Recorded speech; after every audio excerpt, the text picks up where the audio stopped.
નમસ્કાર, આપની સાથે હું છું રાકેશ પંડ્યા. આપ નિહાળી રહ્યા છો અડીખમ ગુજરાત.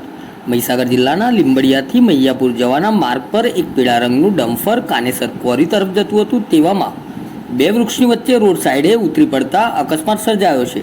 જો કે મારુતિનંદન લખેલા ડમ્ફર પર નંબર વાંચી શકાય તેવો નથી.